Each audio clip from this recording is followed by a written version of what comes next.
Breaking news wa Kenya.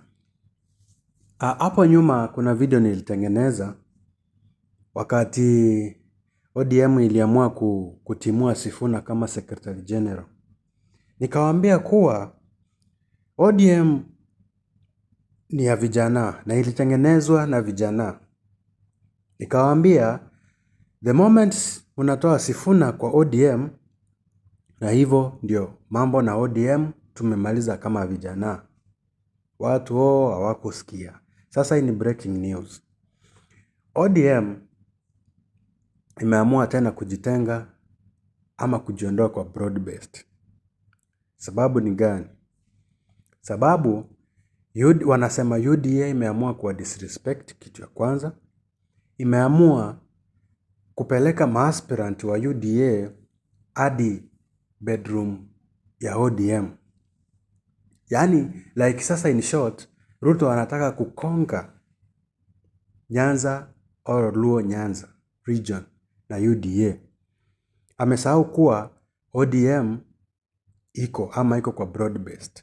So kiongozi wa ODM ambao ni Dr. Oburu Odinga amesema saa hii mtu yoyote anasupport Ruto ama anasema Ruto 2 term kama ni ODM member awache mara moja, sababu hawaoni kama hii broad based itaendelea. Sababu wamekaa chini wameona Sifuna ameama na watu wote ama ameama na wafuasi wote. Linda Mwananchi inawatetemesha kuwatetemesha. So Oburu amesema mtu yote anajaribu kusupport ODM awache mara moja. Sasa mimi swali yangu inaenda direct kwa hawa viongozi wamekuwa wakipiga mdomo. Sasa mimi swali yangu ni hii. Nauliza hawa viongozi sana sana Gusii region.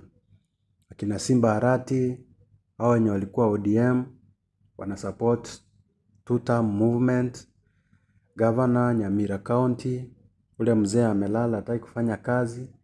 Sasa vile kiongozi wao ameamua hakuna mtu anafaa kusema 2 term ama kusupport Ruto hadi beyond 2027. Sasa wataanza tena kusema 1 term ama wataendelea na narrative ya 2 term. Mambo inaendelea kuchemka. Ruto amekaa tu chini hivi akasema, kijana Sifuna ameenda na ODM. So wadau, acha tuone vile kutakuwa.